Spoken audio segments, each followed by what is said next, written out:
तो हमारा मेनली यहाँ पे असेंबली होकर सारा शोरूम है, जितने भी हमारे यहाँ शोरूम है एमपी में, काफी सारे जो हमारे ब्रांड के, जैसे मेनली जीटी फोर्स का है, एनआईजे का है, और ईएसओ का भी था पहले। तो ये हम यहाँ पे शोरूम में सप्लाई करते हैं। जो हमारे एथोराइज डीलर है हमारे हर एरिया वाइज, एक तहसील में एक डीलर होता है, और डिस्ट्रिक्ट वाइज में 2 या 3, जैसे जितना बड़ा एरिया उस हिसाब से रहता है, तो हमें सप्लाई है।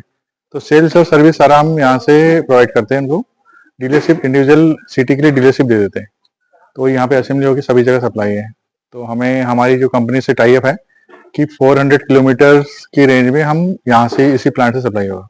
जो पहले माल दिल्ली से आता था या गाजियाबाद से आता था, फरीदाबाद से आता था, और भी यहाँ से सप्लाई होता है इन कंपनी का। तो ये छोटा सा अभी तो एक्चुअली स्टॉक आउट हो गया है, काफी सारा माल अभी खत्म हो गया है। तो क्योंकि दिवाली तक मेन सीजन रहता है, दिवाली के बाद थोड़ा सा भी कम हो जाता है सेल। तो ये है कुछ असेंबल गाड़ी है, नहीं तो हम आपको असेंबल करते हुए दिखाते हैं। कुछ गाड़ी है जो ऊपर कन्वेयर पे है, ऊपर कन्वेयर लगी हुई है, यहाँ पे बनती सारी गाड़ियाँ। तो कन्वेयर से क्या होता है कि एक एक गाड़ी यहाँ पे ऑटोमेटिक आके कंप्लीट 45 मिनट्स या 1 घंटे के अंदर हमें एक गाड़ी बनानी होती है। तो बना के कन्वेयर जो ऑटोमेटिक है, और यहाँ पे स्टॉप हो जाता है। फिर यहाँ से मैनुअल गाड़ी उतार के फिर पूरे पीडीआई करते हैं। और ये वाला एरिया हमारा सर्विस वाला है कि यहाँ पे जितनी भी गाड़ी जो हमारे ब्रांड की या अदर ब्रांड की, जो बहुत डिफिकल्टी आ रही थी कि सर्विस वाला एरिया नहीं था, कहीं पर भी सर्विस नहीं हो पाती थी, कि गाड़ी लोगों ने ले लिया पर उसको प्रॉपर सर्विस नहीं मिल पा रही, तो वो हमने यहाँ पे सर्विस एरिया भी लिया हुआ है। और अभी बाहर देख रहे हो, बाहर जो एरिया बन रहा है पूरा सर्विस एरिया बन रहा है। तो बाहर वाले पूरे एरिया में सर्विस का ही रहेगा, और अंदर पूरा असेंबली रहेगा, असेंबली और डिस्पैच का रहता है। तो ये कन्वेयर के बारे में बता देंगे। आप कहाँ 8-8, 10-10, 15-15 लोग एक एक ग्रुप में चले जाओ, तो आपको थोड़ा सा समझ में भी आएगा। तो एक बार ये करना, वहां से कहाँ से गाड़ियां बनना स्टार्ट होती है, कैसे बनती है, वो एक बार बताएंगे। आकाश स्टेशन है, अब आगे चलिए बताता हूँ। अटैच होते हैं इस गाड़ी में, जैसे ये ब्रेक शू लग रहा है, मतलब लीवर वाला ये ब्रेक शू लग रहा है, तो ये एक बंदा इसी को लगाएगा। स्टेशन के अकॉर्डिंग आती है, फर्स्ट वहां से स्टार्ट होता है, सेकेंड, थर्ड, 4, 5, 6, ठीक है, एंडिंग तक आती है। यहाँ गाड़ी एंडिंग हो जाती है, फिर गाड़ी नीचे हो जाती है। ये होता है चेचिस। चेचिस को क्या मैन्युअली आप इससे पुटअप करते हैं? हाँ, इस पे फ्रेम है, ये फ्रेम में पहले असेंबल करते हैं। असेंबल में पहले सॉकर लगता है, मेन स्टैंड, बूस वगैरह सारा, ये हैंडल टी लगता है, ये बार वगैरह सारा इसमें फिटमेंट होता है। ये फर्स्ट स्टेशन होता है, इसमें पहले वायर हार्नेस लगता है, वायर हार्नेस, कंट्रोलर प्लस ये इग्निशन लॉक। स्टेशन में डिवाइड हो जाते हैं कि एक बंदा 3 चीजें कवर करेगा। इसके बाद सेकंड स्टेज में आ जाती है, फिर सेकंड चेचिस फ्रेम ऊपर चढ़ेगा, ये आगे बढ़ जाएगा, ये फर्स्ट में चढ़ेगा, फिर बंदा वही वर्क करेगा। हाँ, फर्स्ट में यही रहेगा, जिसमें wire harness, controller, ignition lock जो भी लगता है फर्स्ट में आएगा। फिर ये ऑटोमेटिक सेंसर ऑटो कट हो जाएगा, आगे बढ़ जाएगा, फिर सेकंड में दूसरा चेचिस चढ़ जाएगा। फिर इसके बाद दूसरा बंदा जैसे असेंबली में पीपी पार्ट, आपका फ्रंट फेंडर जिसको मरगार्ड बोला जाता है, एक्सीलेटर, थ्रोटल टेक्निकल लैंग्वेज में, ये सारा सब चीजें डिवाइस के अकॉर्डिंग होता है, फर्स्ट, सेकंड, थर्ड। फिर सेकंड में तो ये हो जाता है, थर्ड में इतना कवर हो जाता है, जैसे फ्लोर बोर्ड हो गया, फ्लोर बोर्ड, ये चेचिस, जो पार्ट कंपलसरी होते हैं। यहाँ से सर्किटरी मतलब स्टार्ट होना चालू? हाँ, यहाँ से स्टार्ट होना चालू होती है। ये नॉर्मल तो वो होता है, वायरिंग होती है। इसके बाद जब लास्ट स्टेशन में जाती है, तो उसके बाद जो नीचे जाएगी, नीचे पीडीआई प्लस रिवर्क होता है। पीडीआई में चेक करना होता है, और रिवर्क में बंदा पहले चेक करता है क्या फॉल्ट है क्या नहीं। उसके बाद प्रॉब्लम सॉल्व करेगा, मोटर नहीं चल रही है, इंडिकेटर नहीं चल रहा है। कंट्रोलर तो आप पे बैटरी में रहेगा? कंट्रोलर ऊपर पे लगा होता है, हाँ, यहाँ पे फिट होता है कंट्रोलर। मैं जैसे आपको आगे चल के गाड़ी में बताऊंगा। तो पूरा फिटमेंट होने के बाद ये स्पीडोमीटर वगैरह लग जाता है, ये सारा। अभी हम लोगों ने असेंबली इसलिए बंद कर दी है क्योंकि स्टॉक में आने के बाद वाला नहीं है ये। नहीं, अभी तो नॉर्मल हमने फ्रेम रखे हैं। हाँ, नहीं, लेकिन ये जो आप वायरिंग वाला दिखा रहे हैं, ये शायद सेकंड स्टेज वाला है ना? हाँ, ये फर्स्ट वाला है। ये फर्स्ट वाला है? हाँ, फर्स्ट वाला। अभी असेंबली इसलिए बंद कर दी है क्योंकि हमारे पास स्टॉक था नहीं, दिवाली में बहुत ज्यादा ऑर्डर थे, तो अभी फरवरी में स्टार्ट हो जाएगा सारा। मतलब ये इसके पहले वाला स्टेज? हाँ, पहले वाला है, ये सेकंड में आ जाता है, थर्ड में फिर इतनी रेडी हो जाती है सारी। इतना रेडी होने के बाद इसमें नॉर्मल बसता है, ये फेंडर कैसे लगाना है ये सब फर्स्ट में होता है, चक्के वाला मोटर प्लस फ्रंट रिम। फिर ये स्टैंड लगाना होता है, क्या मिसिंग हुई है लास्ट में एक बंदा चेक करेगा, क्या दिक्कत है क्या प्रॉब्लम है। तो उसके बाद आगे चल के पूरी गाड़ी 1 to 1 रेडी हो जाती है। इसमें जो मोटर यूज होती है जो मोटर अपन यूज कर रहे हैं किस टाइप की, मतलब हब माउंटेड मोटर 3 प्रकार की होती है। हाँ जैसे हब वाली भी होती है, नॉर्मल वाली भी होती है। जैसे अभी आपने ओला एथर में देखे होंगे हब बेल्ट वाली भी आ रही है। बेल्ट वाली हाँ, आ रही ये सब अकॉर्डिंग है। नहीं अपने हाँ स्पीडर रेंज के अकॉर्डिंग। हाँ, वो आरटीओ प्लस नॉन आरटीओ पे भी डिपेंड करता है कौन सी मोटर लगी है। जैसे बैटरी आपके जैसे यहाँ पे जो एलआईसी की कंपनी की स्कूटी बन रही है, जो बैटरी जब फुल चार्ज होती है तो कितना एक डिस्टेंस वो offer battery lithium lead acid पे डिपेंड करता है। लिथियम 3 ईयर की वारंटी होती है, इसमें एम्पियर के हिसाब से किलोमीटर रेंज डिसाइड होता है। और जो लेड वाली होती है 12 ये जैसे लेड वाली, इसमें 12 वोल्ट 28 एच भी आती है, 32 एच भी आती है। 32 एच के हिसाब से कंट्रोलर कैपेसिटी भी होती है, 30 + 1 एम्पियर का होता है, 31 एम्पियर में एक्सेप्ट कर लेता है। बाकी जो लिथियम है, लिथियम में ये होता है कि एम्पियर जैसे 60 वोल्ट तो कंपलसरी होती है, एम्पियर के हिसाब से किलोमीटर डिपेंड करता है। 28 एम्पियर, 25 एम्पियर, 42, लास्ट 42 तक हम लोग चलाते हैं। 42 एम्पियर करते होगे आप, हैं? हब यूज करते हो? हाँ, हब भी चलता है, नॉर्मल भी होता है। 42 मतलब एम्पियर इसमें का 42 एम्पियर का जैसे अपनी रेटिंग वाली अपन बैटरी यूज करते हैं हाँ। तो अपने को मैक्सिमम कितना रेंज मिलेगा उसमें? 130 130 किलोमीटर सिंगल चार्ज। चलाने पे भी डिपेंड करता है। इसमें गियर होते हैं first, second, third. Eco mode में चलेंगे तो आपको ज्यादा माइलेज निकलेगा, सेकंड में चलेंगे तो और कम, थर्ड में और कम हो जाएगा। गियर बॉक्स कौन सा यूज होता है? गियर जैसे मैं कंप्लीटली एक आपको गाड़ी दिखाता हूँ। ये हेडलाइट हो गया, upper dipper, horn, indicator, gear, ये होता है गियर 1 2 3 है 3। इसमें 1 पे चलेंगे तो नॉर्मल मैक्सिमम स्पीड होती है 25 की। नहीं, ये तो आपका गियर कंट्रोलर हो गया, लेकिन गियर बॉक्स कौन सा यूज? जो असेंबली अपन जैसे देखना चाहिए, जैसे ओपन में अपने को दिख सकता है वो। ओपन में सब यही है इसी में। जैसे जो फिटमेंट होता है, फिटमेंट की अपन बात करते हैं तो आपका ये कंट्रोलर हो गया, इसमें 3 वोल्ट आते हैं, 48 वोल्ट, 60 वोल्ट, 72 वोल्ट। ओके, मतलब ये जो आप गियर बॉक्स गियर बोल रहे हैं वो इससे कंट्रोलिंग यूनिट है, वोल्टेज रेगुलेशन के लिए। हाँ, कि आप कितने गियर पे चलना चाहते हाँ, हैं, हाँ। फर्स्ट में, सेकंड में, थर्ड में, ये सारा चीजें। मतलब मैकेनिकली कुछ गियर नहीं है, मैकेनिकल गियर हाँ, बॉक्स हाँ। नहीं है जैसे अपन नॉर्मल स्कूटी या फिर एक उसमें इसमें यूज करते हैं। डीसी कन्वर्टर होता है, जिसमें सारी 12 वोल्ट सप्लाई देता है। वो ना हो तो सबको शॉर्ट सर्किट कर देगा। किसी को 60 वोल्ट चाहिए, किसी को 4 वोल्ट चाहिए, किसी को 5 वोल्ट चाहिए। वो सारा 12 वोल्ट 5 वोल्ट की सप्लाई को कंबाइन करता है। बाकी हाँ, डीसी कन्वर्टर जो डीसी होता है, ये तो DC direct DC 60 volt 72 volt का होता है, डायरेक्ट सप्लाई चले जाएगी तो शॉर्ट हो जाएगा। इसको सप्लाई देने के लिए वो डिवाइड करता है कितने वोल्ट पे चलना है। और ये मोटर अपन लोग जो यूज गाड़ी यहाँ पे मैन्युफैक्चर कर रहे हैं तो इसमें कौन सी किस टाइप की मोटर को इस्तेमाल कर रहे हैं हम लोग? अभी तो जो नॉर्मल चलती है जैसे ब्रशलेस सब मोटर होती है, ये सब नहीं यूज करते हैं। ये हेवी गाड़ियों में जैसे आरटीओ रजिस्टर्ड गाड़ी होती है उनमें बहुत यूज होती है। इसमें आरटीओ रजिस्ट्रेशन की जरूरत नहीं, हम नॉन आरटीओ चला रहे हैं। अच्छा, तो इसमें अपनी नॉर्मल वाली मोटर? हाँ, नॉर्मल बैल वाला मोटर। सिस्टम है? नहीं, इसमें नहीं होता। अच्छा, वो जैसे अभी ओला आ रही है और कुछ गाड़ियां जो बाहर निकाल रहा है, टाटा वगैरह, हाँ चेतक वगैरह, इन सब में होता है। इसमें सीधे चक्के के पास में हाँ, मोटर? चके में ही चक्के सारा में मोटर है, चके में ही मोटर मतलब है, वो सारा हब चीज मोटर चके। है। हाँ, हब मोटर। ओके, इसमें तो सारे मतलब अलग फीचर से इसमें सिस्टम- कोई ट्रांसमिशन जैसे ना, बोल रहे कुछ- हैं बेल्ट वगैरह ऐसा कुछ नहीं नहीं, है, वो ऐसा डायरेक्ट कुछ- पावर अपनी उसी हाँ, मोटर पे कंज्यूम जाएगी। करता है, हाँ, वो डायरेक्ट वोल्ट पे लेता है और रोटेट होता है। मैक्सिमम स्पीड कितनी जाती है? इसकी तो 50 है, 50। Non RTO. Okay, non RTO में 50। सारे मॉडल इसके फीचर्स भी अलग होते हैं। की अपनी लाइफ मतलब कितना बैटरी? और लिथियम की होती है 3 ईयर, लेड की होती है 1 ईयर। हाँ, 1 ईयर में बैटरी चेंज करनी है। कितनी 1 बैटरी ईयर लगती हम है लोग इसमें? वारंटी पीरियड पे रखते हैं। 1 ईयर में वो हैंड टू हैंड तुरंत रिप्लेस करते हैं। और लिथियम रिपेयर होती है, रिपेयर होती है 2+1 की वारंटी में होती है। वो कंपनी जाती है रिपेयर होने, और हमारे पास इसका स्टॉक रहता है, कई हजारों की संख्या में होती है। तो ये तो जैसे अपन 1 साल और ये 3 साल जो है अपना, ये तो अपनी वारंटी पीरियड हुआ। हाँ तो बैटरी की मैं मतलब जानना चाह रहा हूँ, ये सब अपने को बैटरी चेंज करना है, जैसे अब गाड़ी इतनी चलने के बाद बैटरी में जान नहीं बचेगी, हाँ, वो ये लाइफ कितनी है? लेड एसिड का होता है 20,000 किलोमीटर। किलोमीटर। हाँ, लिथियम का होता है 30-35 किलोमीटर। कितनी बैटरी लगती है इसमें? इसमें वोल्ट बताया 48 वोल्ट, 60 वोल्ट और 72 वोल्ट, 3 वोल्ट कंपल्सरी होता है।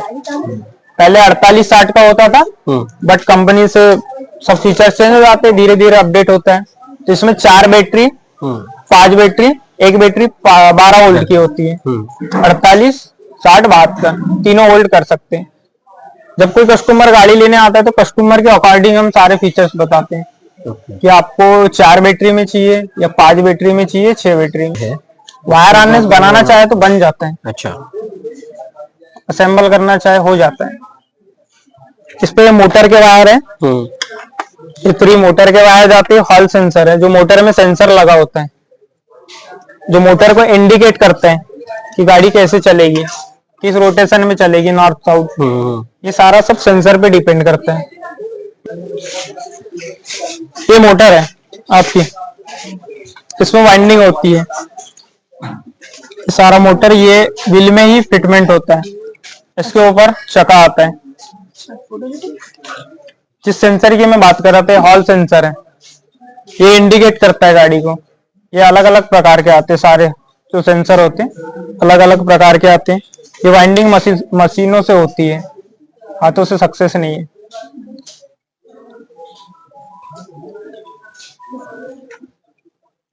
अच्छा, और फिर जो इसका वो दूसरा पार्ट होता होगा उसमें मैग्नेट होगा। हाँ हाँ, ये मैग्नेट पे रोटेशन करता है सारा, पकड़ो इसको। ये मैग्नेट पे रोटेशन करता है सारा, इसमें फिटमेंट आता है। इसमें बेरिंग भी अलग अलग प्रकार के होते हैं सारे। ये हब में फिटमेंट होता है सारा। आपका फ्रेम रेडी हो गया, इसके ऊपर व्हील आएगा, ये रेडी होगा। ये जो 10 इंची में आती है ये 1000 वाट की होती है, और जो 12 इंची 1200 वाट की होती है तो 60 वोल्ट चाहिए 60 कंट्रोलर की कैपेसिटी के हिसाब से। ये जो हॉल सेंसर के होते हैं इसके वोल्ट अलग अलग होते हैं। अच्छा, ये किसी का होता है 666, किसी का होता है 655, ये लास्ट जाता है 700 तक। 700 ओनली वन 777, ये किसी का 778 होता है।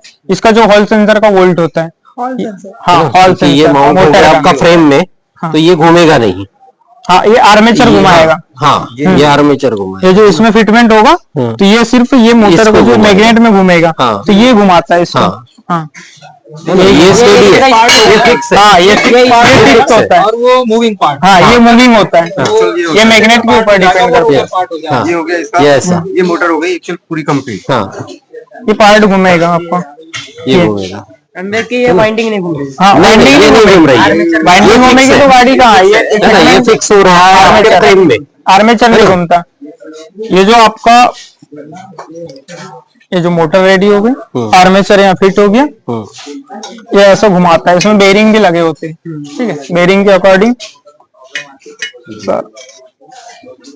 इसका जो कंस्ट्रक्शन है एज अ सेम जैसे सीलिंग फैन होता है ना, और सीलिंग फैन ceiling का जो fan का। स्टेटर पार्ट होता है, हाँ। सीलिंग फैन में भी सेम जैसे स्टेटर पार्ट जो है ना वो मूविंग करता है, रोटर स्थिर रहता है हाँ, उसी type सीलिंग से, फैन उसी में। type एज अ सेम ये भी वैसा ही है। इसकी वाइंडिंग भी सेम सेम होती है। और इसकी भी वाइंडिंग जैसे उसकी कोडिंग winding अलग करते होती हैं, है। एक जैसे उसमें देखना आप, एक स्टार्टिंग और एक रनिंग वाइंडिंग होती है सीलिंग फैन में। तो वैसे ही यहाँ पर भी स्टार्टिंग और रनिंग दोनों एक ही में प्लेस्ड किया गया है। दिख रहा है आपको? ये इसको 90 डिग्री जो है एंगल है ना, मतलब मैग्नेटिक फील्ड जब बनेगा इसमें तो ये फ्लक्स को क्या करेगा, 90 डिग्री में उसको क्रॉस करेगा। एज अ सेम जैसे सीलिंग फैन का होता है, स्टार्टिंग वाइंडिंग और रनिंग वाइंडिंग इसमें लगी हुई है। और उसमें भी जैसे ये वाला जो लोअर पार्ट होता है देखना होगा सीलिंग फैन का, वैसे ही सर ये वाला पार्ट है। ये जो है ना, ये मैग्नेट नहीं है, ये बार है। ये बार है, ये हाँ ये बार है, ये इसमें रोटेट करता है ये as a same ceiling fan के जैसे। तो कंस्ट्रक्शन सीलिंग फैन के जैसे ही है इसका। हाँ, ये 10 इंच में आती है। वोल्टेज जैसे किसी के पास ईवी है और उसकी मोटर खराब हो गई है, तो क्या वो रिपेयरिंग हो जाती है या सीधे मोटर ही चेंज करना पड़ेगा? रिपेयर हो जाती है। रिपेयर हो जाती है। उसमें तो ये मैं इसकी आपको जो बताऊं, वाइंडिंग जो की हुई है फिर ये वाइंडिंग यहाँ होगी या फिर बाहर ले जाना पड़ेगा? उसमें वाइंडिंग सॉल्ट अगर हो चुकी है तो वाइंडिंग नहीं होती, नहीं होगी। ये मशीनों से ही होती है। हॉल सेंसर ज्यादा जो खराब होता है, वाइंडिंग खराब नहीं होती। ये क्या काम सेंसर करता है? ये सेंसर इंडिकेट करता है, मोटर को चलाता है, कैसे चलना रिवर्स में? ये चलेगी कैसे मोटर को, सप्लाई कैसे जाएगी कंट्रोलर में। क्लॉकवाइज से एंटी क्लॉकवाइज जो है ये यहीं से होगा या हाँ, फिर कंट्रोलर से होगा? सारा यहीं से होगा। यहीं से होगा। हाँ, ये इसी सेंसर किट पे से डिपेंड होगा। करता है। ये इसी किट से होगा। हाँ, इसी किट से उसको क्लॉक घुमाना है या एंटी क्लॉक घुमाना है? वो सब यही करता कंट्रोलर है। का काम नहीं है। ये जो सेंसर का काम है तो इसके पास जो सप्लाई आया है, ये जो सप्लाई आया है कंट्रोलर से आया है। ये कंट्रोलर से आ गया। तो ये आपको हॉल मेन जो सेंसर है हो गया। ऑपरेट करने का काम कंट्रोलर है या कंट्रोलर। ये किट का काम है? इससे सप्लाई जाएगी, कंट्रोलर घुमाएगा। कंट्रोलर मतलब उसके कंट्रोलर हाँ, उस पर डिसाइड करेगी कौन से सेंसर को किस जगह घुमाना है, कहाँ घुमाना है। तो बताया आपको, किसी का 700 800, हर मोटर का अलग होता है। और सर जैसे आपने क्वेश्चन किया था कि मोटर रिपेयर, हाँ। मोटर ये होता है कि हॉल सेंसर खराब होते हैं, पानी जाने से ये सॉल्ट हो जाता है, या जैसे यहाँ डस्ट जमा हो जाती है तो मैग्नेट में कभी डस्ट जमा होने पे सही से मैग्नेट नहीं कर पाता। जैसे बारिश के दिनों में बेसिकली गाड़ी बाहर खड़ी है, पार्क करे हमने, तो इसमें कहीं ना कहीं तो पानी जाता ही होगा। मोटर वाटर प्रूफिंग होती है। इसकी वाटर प्रूफिंग हाँ, सभी मोटर वाटर प्रूफिंग होती है। और ये लिथियम बैटरी जो होती है ये 60 वोल्ट पे होती है। 60 वोल्ट के एम्पियर के हिसाब से डिपेंड करेगा आपका कितनी किलोमीटर चलना है। जैसे हमारी बैटरी 60 वोल्ट, फॉर एग्जांपल ये 25 AH की हो, मोटर के पावर पे भी डिपेंड करेगा ना कि 1 HP का 60 वोल्ट तो कंट्रोलर के हिसाब से है। तो कितना लगेगा? 1000 वाट से 1200। उसके बाद जो एम्पियर डिपेंड करता है किलोमीटर पे करता है कि 25 एम्पियर में गाड़ी हमारी 60 किलोमीटर चलेगी। और कस्टमर बोल रहा है कि हमको 150 या 100 किलोमीटर चलना है, तो फिर इसको 32 या 35 एम्पियर में देना पड़ेगा। ये 3 ईयर की वारंटी में होती है। कॉस्ट कितनी होगी लगभग? ये कॉस्ट होगी 25। 25।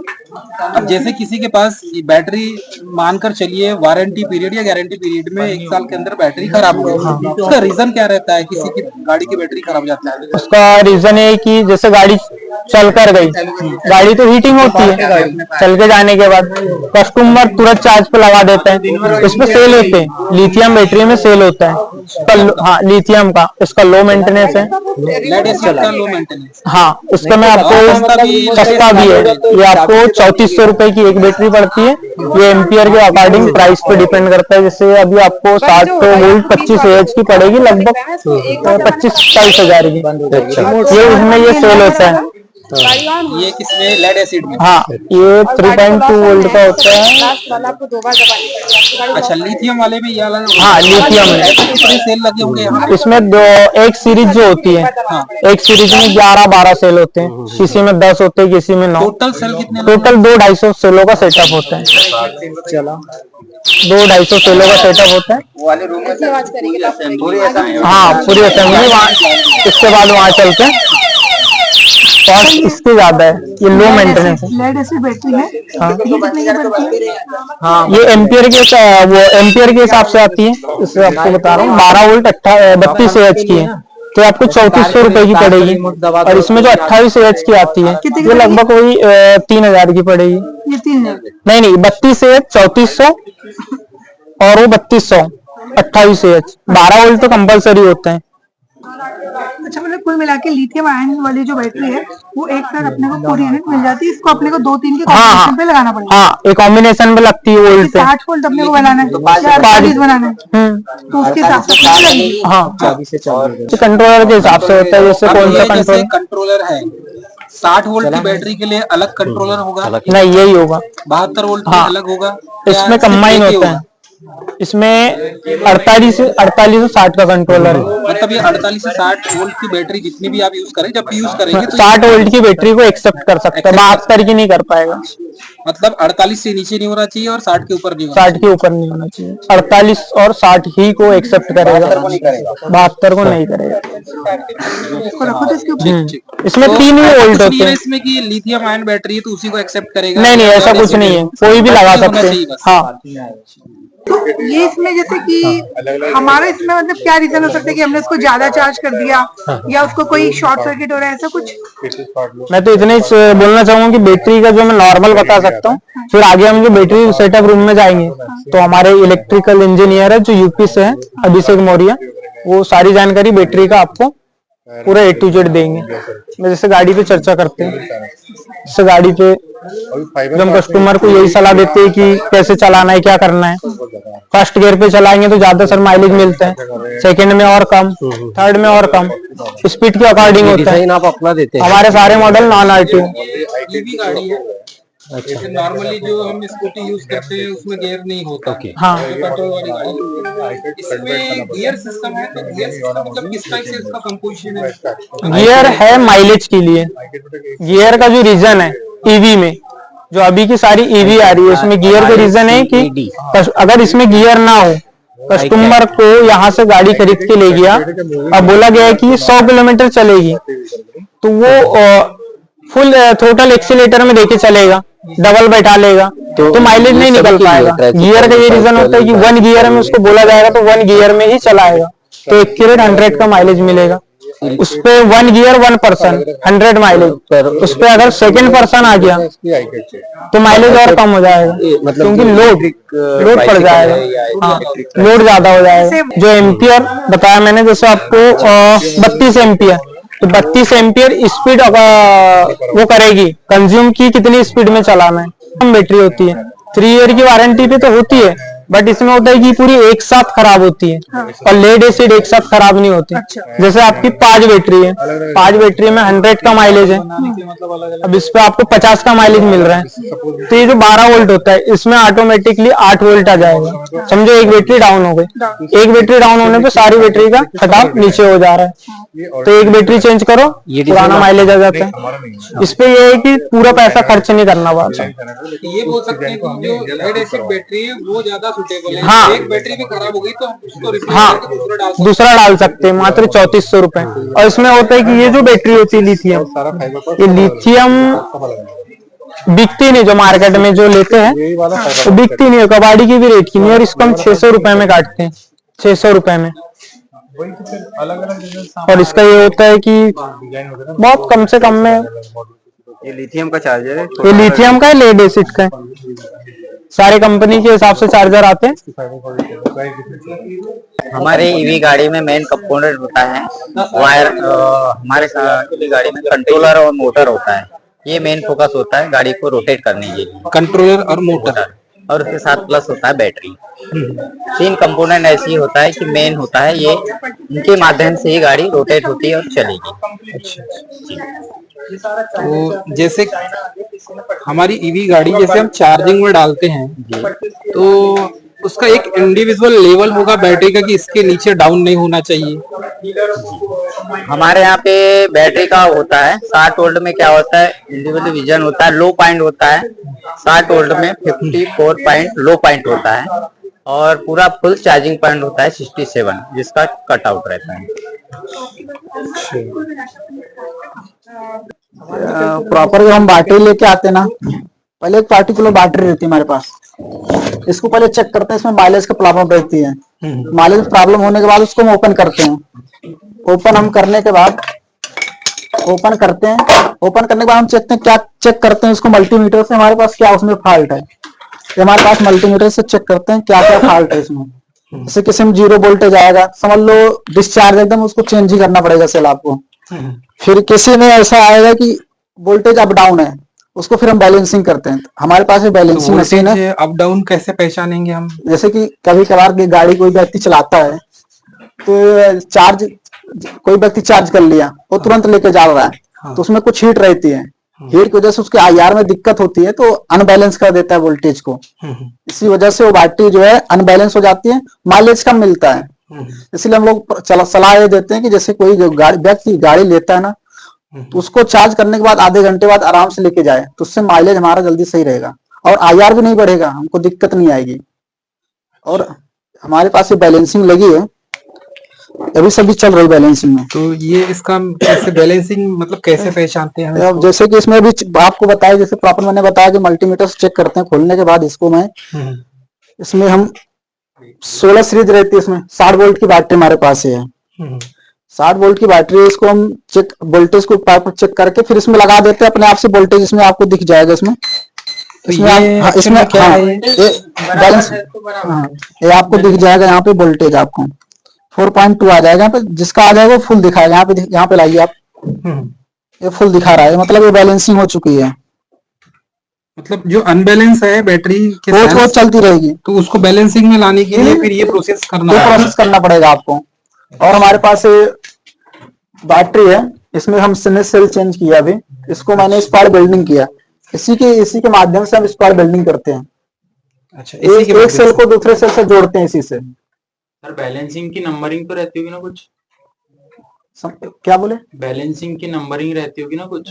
बैटरी सारी किस बैलेंस, देखो किसी का पॉइंट 001 दिखाता नहीं, है। 0.1 है तो उसको हम चेंज कर देते हैं। हाँ नहीं वही तो, अगर कोई भी व्यक्ति, कोई भी सेल ना 3.6 से नीचे है, मतलब 3 पॉइंट, इसका डिस्चार्जिंग पॉइंट होता है 3.2, अगर इससे नीचे गया हम सेल चेंज कर देते हैं। समझ जाते हैं कि इसका IR बढ़ गया, वो सेल खराब हो गया, उसको बैलेंसिंग कर भी देंगे, फिर प्रॉपर वही प्रॉब्लम आएगी आपको। मतलब IR means internal resistance. Internal resistance अभी आपको बताते हैं। इंटरनल यहाँ पे हम आपको कर दिए स्पार्क वेल्डिंग। हाँ, सेल चेक करते हैं, IR टेस्टिंग करते हैं, फिर उसके बाद हम सेल को लगाते हैं इसमें, अच्छा। फिर उसके बाद हम प्रॉपर स्पार्क वेल्डिंग करते हैं, फिर उसको यहाँ पे लगाते हैं। हम इस जैसे भी इसका हम IR टेस्ट करेंगे। इसका 17 IR और इसका 3.95 वोल्टेज आ रहा है इसका, वोल्टेज 3.95। हाँ, और IR 17.3 मिली एम्पियर, मिली ओम। हाँ, तो बैटरी इसका खराब नहीं मतलब है, क्या है? बैटरी सही है। तो IR कितना ज्यादा हो जाए तो हम समझ जाएंगे बैटरी खराब हो गई? वो आप अप्रॉक्स आपकी वो चली जाएगी समथिंग, कितना, यदि किसी बैटरी का जो सेल का IR हाँ, ज्यादा हो गया तो हम समझेंगे किस टाइप से? जैसे कि IR किसी सेल का इंक्रीज हुआ है, हाँ, जितना ज्यादा सेल IR बढ़ेगा ना, उतनी ज्यादा बैटरी माइलेज कम देगी, बिल्कुल सही, है ना। बिल्कुल सही। और जिसका जितना IR कम रहेगा, उतनी ज्यादा माइलेज हमको मिलेगा, ज्यादा मिलेगा। इसका ये फंडा है। तो कोई बैटरी जैसे पुरानी ओल्ड रहती है, ओल्ड बैटरी जो रहती है, उसमें बैटरी क्या रहती है, उसमें IR का तो ऊपर नीचे रहते हैं। हम लोग ऐसे मंगाते हैं, जैसे कि हमारे पास हम मंगाते हैं 17 अप्रॉक्स, अच्छा, 20 का है तो हम 20 वाले लगा देते हैं। अभी क्या है, किसी में IR जैसे अभी चेक करेंगे नए वाले में ना समथिंग, अभी किस में चेक कर रहे थे, इसमें समथिंग ओल्ड वाले में चेक कर रहे थे, समथिंग बता रही थी 20 उसके समथिंग 30 उसके समथिंग बता रही थी, तो इसलिए हमको इसको स्क्रैप में फेंक दिए यहाँ पे। मतलब ये खराब हो गई? खराब है, सब सही है, लेकिन जैसे कि किसी में हम क्या यूज कर सकते हैं, किसी बल्ब में यूज कर सकते हैं हम। हाँ, अभी क्या प्रॉपर इमरजेंसी लाइट जो बल्ब आता है उसमें भी यूज कर सकते हैं, इसको यूज कर सकते हैं हम, लेकिन हम EV में नहीं यूज कर सकते। EV में यूज नहीं कर सकते। EV EV में मतलब अच्छी क्वालिटी का ही होना चाहिए, जिसका IR कम हो वही होना चाहिए। हाँ, वही अच्छे रहेंगे माइलेज के लिए। रहना चाहिए। और हमारे पास तो ये दो जितने प्रकार भी के सेल है यहाँ पे, NMC ये सबका IR इक्वल है? इक्वल है। इक्वल है सबका। मतलब ये समझो कि जैसे सेल खराब, आपकी बैटरी खराब हो गई तो आप एक एक सेल को उसका IR चेक करते हैं, हाँ, और उसके बाद फिर उसको जो डेवलप होगा उसको हटा देंगे, और उसको हटा देंगे, जो अच्छा होगा उसको लगा देंगे। जी जी, हाँ बिल्कुल। अभी जैसे इसका IR हमारे पास है 3 प्रकार के सेल आते हैं, यूज करते हैं EV में। LFP सेल है, और NMC सेल है, और प्रीमैटिक सेल है। तो इनमें क्या डिफरेंस है तीनों में? तीनों में यही डिफरेंस है कि इसका जो ये हाई फ्लेमेबल होता है, NMC वाला, ये वाला है, ये उससे कम होता है। कौन सा? ये ब्लू ब्लू वाला। हाँ, इसमें क्योंकि लोहा रहता है, हाँ, लोहा कम जलता है, कम जल्दी। ये ज्यादा जल जाता है। और वो स्टील वाला? स्टील वाला ये सबसे बेस्ट है।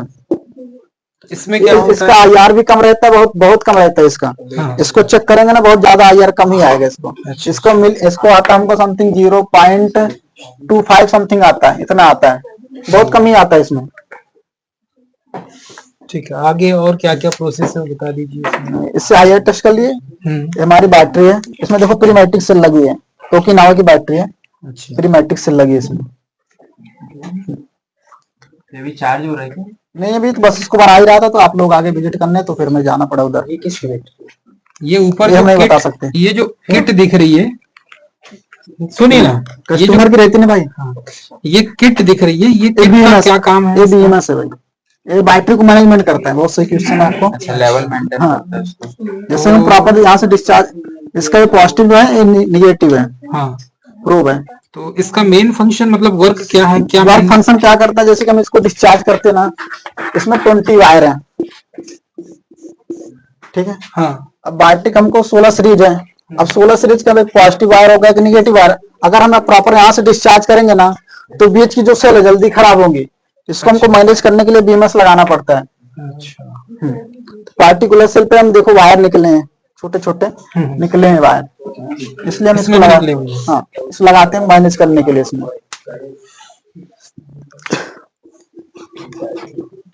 और क्या क्या और हमारे पास जैसे कि है भी मशीन है, चार्जिंग डिस्चार्जिंग मशीन है। ये नंबर 2 पे है, नंबर 2 पे चार्ज पे रहेगी। इसमें 6 मोड है, इसमें 6 मोड है इसमें। तो ये मोड का क्या काम है इसमें? ओनली हम 2 ही मोड काम करते हैं, चार्जिंग डिस्चार्जिंग, चार्जिंग डिस्चार्जिंग बस। तो ये बैटरी को चार्ज डिस्चार्ज करना बस, या तो चार्ज करेगा डिस्चार्ज करेगा, दोनों ही काम कर सकता है। जी जी। और इसमें क्या है, बाकी मोड का यूज नहीं करते। नहीं अच्छा, बाकी नहीं करते। 1 पे है तो ये डिस्चार्ज यहाँ पे सेट कर देते हैं कितने में हमको डिस्चार्ज करना है, वहां तक यहाँ पे जितना तो वोल्टेज। बैटरी को ऑलरेडी तो बैटरी डिस्चार्ज वाली ही आपके पास डैमेज ही आती है, डैमेज ही आती है, फिर तो उसको फिर आप बनाते हैं। उसको डिस्चार्ज और क्यों करना चाह रहे हैं, मतलब क्या ऐसा reason है? ऐसा ऐसा करते हैं क्योंकि हम करते हैं कि जैसे बैटरी बना ली है, अभी वहां पे बैलेंसिंग लगा दी, बैलेंसिंग पे फुल्ली चार्ज हो जाती है वो। अच्छा फिर बैलेंसिंग के बाद उसको प्रॉपर चेक करते हैं डिस्चार्ज हो रहा है कि नहीं। कस्टमर के पास गई, गाड़ी में लगाया, वो डिस्चार्ज नहीं हुई तो मतलब चली नहीं, तो इसलिए हम यहाँ पे चेक कर लेते हैं भैया कंफर्मेशन के लिए कि डिस्चार्ज हो रही है। अच्छा अच्छा, तो पूरी बैटरी ही चेक करते हैं कि उसके एक एक सेल चेक करते नहीं हैं? नहीं, पूरी बैटरी, पूरी बैटरी। पूरी बैटरी। अच्छा अच्छा, ये प्रोब है हमारे पास, इसको लगाते हैं। और हमारे कंट्रोलर हैं सब। ये कंट्रोलर, इसका मेन काम क्या है? कंट्रोलर का किस टाइप से वर्क करता है? कंट्रोलर जो हमारा मोटर को कंट्रोल करता है। अच्छा, मोटर को कंट्रोल करने का काम। और इसमें सप्लाई दी जाती है, BLDC मोटर कंट्रोल करते हैं इससे, ब्रशलेस डीसी मोटर। बर्सलेस। और पीएमएस मोटर भी आता है। अब किसी में कोई अलग दे रहता है, वो बात की बात है, बाकी अधिकतर हम BLDC यूज करते हैं। यहाँ पे पॉजिटिव नेगेटिव वायर लगाते हैं, फिर यहाँ पे पार्टिकुलर में वायर लगे रहते हैं। तो ये जो इसके वायर के फंक्शन है ना, वायर ये लीड function- यहाँ पर लगेंगे, ये यहाँ मोटर के लगेंगे, तो यहाँ मोटर की, ये बीच में इसका है ये सब उसके कनेक्शन कर, एक सिग्नल का रहता है, सिग्नल का, थ्रोटल का और गियर के रहते हैं। अच्छा अच्छा, सिग्नल का और एक गियर का, पार्किंग का, क्रूज सिस्टम का, ब्रेक सेंसर का, मतलब जितने भी फंक्शन स्पीडोमीटर पे दिखते हैं ना, वो सब इसमें आते हैं। उसके अंदर एक माइक्रो कंट्रोलर है, जिसमें प्रोग्रामिंग होती है, वो सेंस करता है, उसी में लिखता है। अच्छा, ये माइक्रो कंट्रोलर रहता है। माइक्रो कंट्रोलर रहता है, अच्छा, प्रोग्रामिंग रहती है। ये किस टाइप से इसका कनेक्शन किए हैं, इसको थोड़ा पैरेलल और बता सीरीज दो। कनेक्शन किए हैं। तो एक बैटरी, जैसे इसकी एक जो सिंगल बैटरी है, इसका क्या मतलब एम्पीयर रहता है?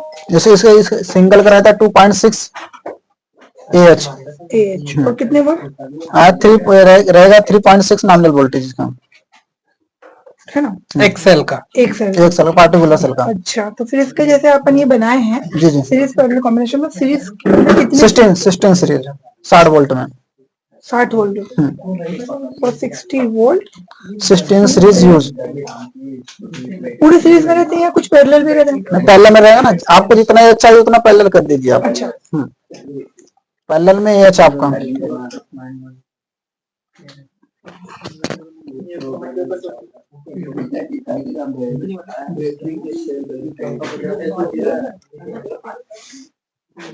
जी जी जी, जैसे हम जानते हैं कि इसमें 16 सीरीज 60 वोल्ट की बैटरी है। हाँ। इसमें 16 सीरीज यूज हुए, हम लोग 16 इसको सीरीज 16 सीरीज यूज किए, मतलब सीरीज में लगे हुई है 16 सीरीज यूज किए हैं। हाँ। 16 सीरीज यूज करने के लिए हमको पार्टिकुलर में सीरीज को एक बैलेंसर की जरूरत पड़ती है। अच्छा, एक सीरीज को एक बैलेंसर, एक बैलेंसर चाहिए, और हमारे पास सीरीज को 16 16 बैलेंसर करते हैं, इसलिए हम पार्टिकुलर लगा देते हैं एक को, हो जाती है। इसका काम क्या होता है बैलेंसर का? बैलेंसर का वो पार्टिकुलर वोल्टेज को बराबर करना, वोल्टेज डिस्ट्रीब्यूशन, मतलब है ना, डिस्ट्रीब्यूशन में। हाँ, वोल्टेज को बैलेंस करना, बैलेंस मतलब करना। प्रत्येक सीरीज में उतना ही वोल्टेज बनना चाहिए। 16 सीरीज है, 16 सीरीज में 16 ही लगाए और हमारे पास सिंगल भी बैलेंसर पड़े हैं, वोल्टेज सेट किया ये हमारे पास सिंगल बैलेंसर है। सीरीज का जो सेट है वो 4 जन है। अच्छा, ये बैलेंसर पूरी वोल्टेज बराबर बैटरी को बैलेंसर। हाँ, सिंगल बैलेंसर है हमारे पास है।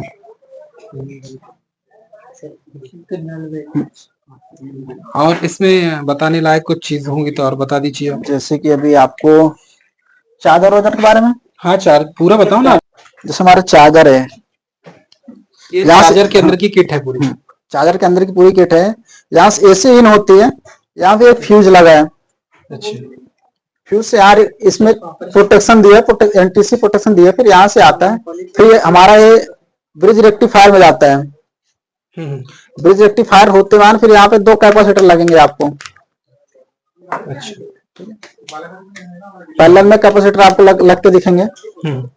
इसमें यहाँ फिल्टर होके आएगा, तो फिल्टर होके फिर यहाँ पे आपको जिसमें जाएगा मॉसफेट हो जाएगा। मॉसफेट क्या करता है, फिर इसको इसके ड्राइवर रहते हैं इसमें, वो इसको ऑन करता है। उसके ऑन करने के बाद ये वोल्टेज प्रॉपर यहाँ पे आता है 67। और जितना चार्जर रिक्वायरमेंट रहेगा इसमें ना, जो मॉसफेट लगा है वो मतलब क्या रेटिंग का है? वो आपको ना इसके वो देखेंगे डाटा शीट, तो आपको दिख जाएगा। तो मॉसफेट का क्या काम रहता है भैया? मॉसफेट का क्या काम रहता है? वो वोल्टेज को ना ड्राइव करता है। अच्छा,